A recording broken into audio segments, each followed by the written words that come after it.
గోంగూరతో ఏ వంట చేసినా ఏ వంక పెట్టకుండా మా ఇంట్లో కడుపు నిండా హ్యాపీగా తింటారు. ఇవాళ నాకెందుకో పచ్చిమిర్చి వేసుకుని కాస్త ఆనియన్స్ దట్టించి గోంగూర పచ్చడి తినాలనిపించింది.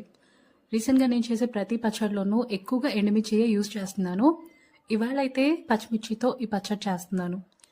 ఈ గోంగూర పచ్చడి టేస్టీగా ఉండాలంటే మనం మూత పెట్టకుండా గోంగూరలో కొంచెం ఆయిల్ ఎక్కువ వేసుకుని ఫ్రై చేసుకోండి. మూత పెట్టాల్సిన అవసరం ఏమీ లేదు. అండ్ ఈ గోంగూర పచ్చడిలో మనం ఎలాంటి చింతపండు కూడా యాడ్ చేయక్కర్లేదు. ఆల్రెడీ గోంగూరలో మనకి ఉండే పులుపే సరిపోతుంది. మీకు కావాలంటే అడిషనల్గా యాడ్ చేసుకోవచ్చు. అండ్ ఇందులో కొంతమంది ధనియాలు నువ్వులు కూడా యాడ్ చేసుకుంటారు. అవి యాడ్ చేస్తే పర్సనల్గా గోంగూరలో టేస్ట్ మిస్ అవుతుందని నేను యాడ్ చేయలేదు. మీకు ఆ ఫ్లేవర్ నచ్చితే అవి కూడా యాడ్ చేసుకోవచ్చు.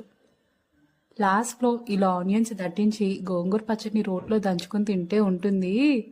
ఆహా, అసలు వేడి వేడి అన్నంలో కాస్త నెయ్యి చుక్క యాడ్ చేసుకుని ఈ పచ్చడి తింటే అమృతమే కదా.